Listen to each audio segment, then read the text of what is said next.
Namaste. नमस्ते मुंबई मेरा नाम एंटोनिया है मेरा नाम एलेक्ट्रा है Hi, how are you doing? Namaste Mumbai. For some reason, I get a little bit more nervous doing these interviews with India because I feel like, we haven't had too much of an opportunity to hear how you feel we've done, in representing the culture of India. We had like Gate of India, high tea at the Taj, We walked did down to indeed. Laba, went all to the museums, just walked around for hours. There was a lot of pressure to make Lynn a gangster in season 1, and I wholesale rejected that notion and fought fiercely. Hello everyone, I'm Rudrani and welcome to Speak Easy. My guests today are extremely special and also they are leading a series based on my favorite book, Shantaram. I'm talking about the very talented Charlie and Shubham. Hello, welcome to the show. Welcome to India and congratulations. This looks like a really, really good one. Oh, thank you. Well, thank you for having us. We're excited to share it with you.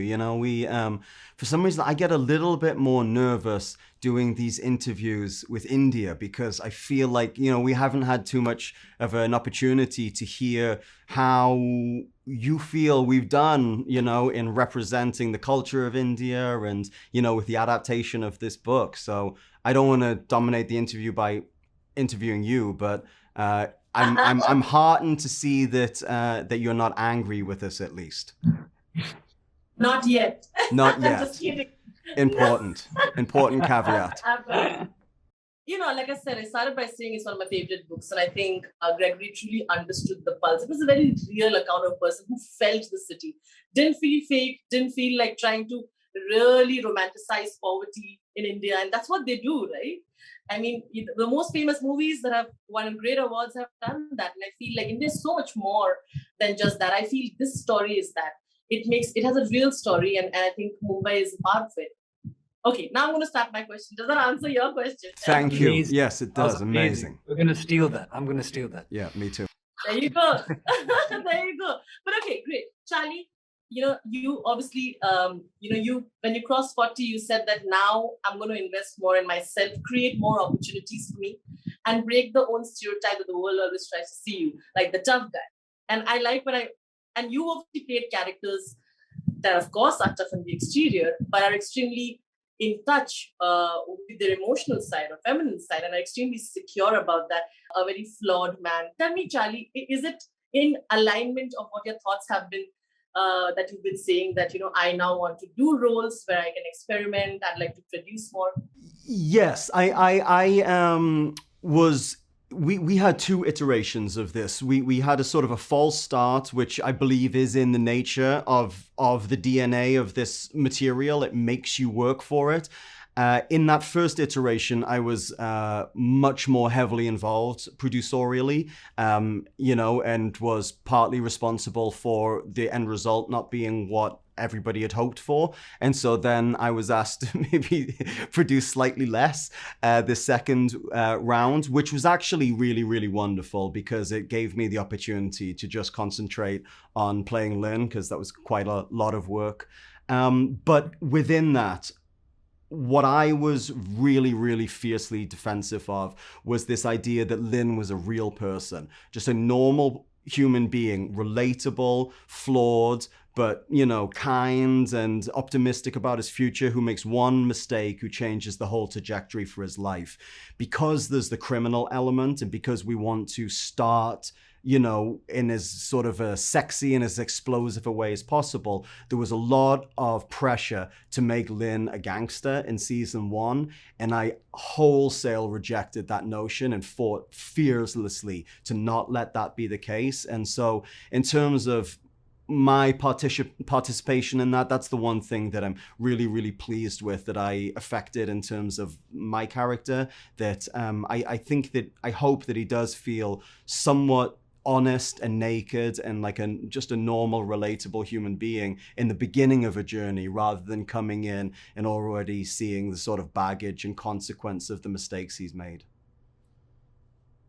Also, I'm sure you made an effort to really understand what India is and the culture, right? It was important. It's so crucial to the book, and not just be like a token thing.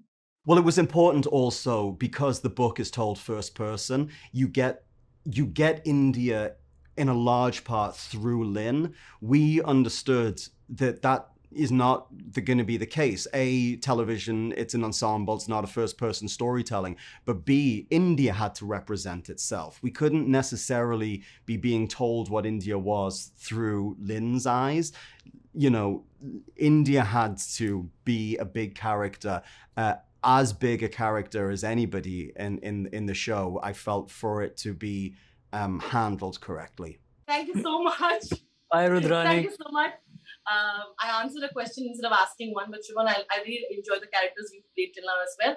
Thank you, sending you lots of love. Namaste, Charlie, and all the best to you guys. My guests today are very special, and it's extremely exciting that they're a part of a series that is based on one of my favorite books, talking about Shantaram, and the cast joins Antonia and Elektra. It is extremely exciting. And by the way, right now, you're talking to me, but I'm in Bombay. I'm talking to you from Mumbai. Jealous. We're very jealous. So, are you missing Mumbai? And tell me how it felt to be sort of right amidst this beautiful city and shooting a movie about the city, paying homage. It's kind of, I feel like Shantaram really gets the pulse of Mumbai. It really does. We spent a month or so there, and we went through all the different places that I mentioned in the book so we could get familiar with the Leopold's. We had like Gate of India. high tea at the Taj, We walked did down to indeed. Laba, went also to the museums, just walked around for hours. It's a beautiful It's city, such and a there's beautiful such city. an amazing buzz to the city. Oh my God. And I can't even begin to imagine how it must have felt in the 80s. No. It must have been even more exciting. Show characters that you play, the female characters of the story, are not very one-dimensional or simple. There's so much more to what you think that you know about the female characters, particularly Carl, and even yours, of course, Elektra. Was it did you all read the book first? And when you were playing the series, did you sort of try to put in your own ideas of what you thought the women could be once you read the book? Of course. I mean, we both read the book, and obviously we wanted to give homage to the book and justice to the characters that are on the page, but also our show is now not through Lynn's perspective entirely, which means that our characters get the chance to have their own standalone storyline, which means... And with each other as well. With each other, which means that we're creating very multi-dimensional characters, but also you get private moments where you see the true inner vulnerability of the characters, which I think is really important, because for my character, Carla is such an enigma in the book. And I really wanted to make her human, and I wanted people to relate with her. And no matter how bad her actions are, no matter how manipulative and intimidating she can be at times, I also wanted her to be vulnerable, and for the audience to sort of feel for her and understand where her behavior comes from.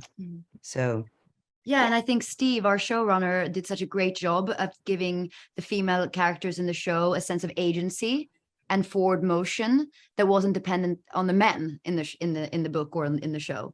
So I think, yeah, Steve did an amazing job with that, and Really Lisa and did. Carla really have their own journeys.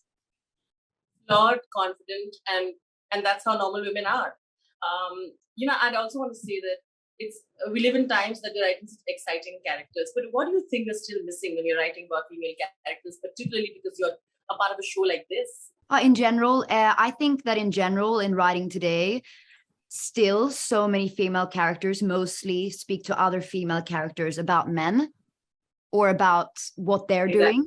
And I think more and more and more we're seeing, and I hopefully we see more women talking about women talking about their own journeys and talking to each other about things connecting them, and seeing women from all different paths that aren't pigeonholed in the different age brackets, that women are transcending ages in the same way men do in film and always have been. absolutely. So I think that was really amazing for us. We see Madame Sue, we see Kavita, we see Parvati. Sujai. Yeah. In the characters in the show, I mean, just on their own journeys. So Thank you so much. Lovely chatting with you. But next time you're in Mumbai, get in touch with me and I'll take you yeah, around. for and- drinks. We'll take you up on that. We'll take you out on that. I'm not kidding. You must. And thank you so much. Namaste, Mumbai. No. Nam- Bahut Sure. Namaste Mumbai. मेरा नाम Antonia है. I can't say मेरा that. नाम Elektra है. Namaste Mumbai. धन्यवाद. And Dhanyavad. बहुत प्यार. प्यार. Pyar. PR. Thank you so much. Well done, Antonio, on that Hindi. And thank you so much. Lovely. Ladies, I love you. I'm liking the show. It's amazing. Thank you so Thank much. you so much. Have a good day. Bye.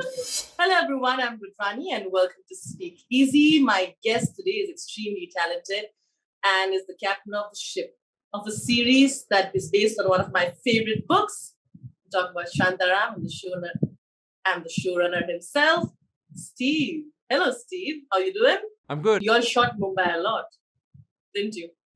We shot a lot of second unit there this year. We didn't shoot any of the main unit photography there last in 21 because of what was going on in the world. But we did quite a lot of work there this year. It's been there have been so many changes in it, and finally, of course, you took over.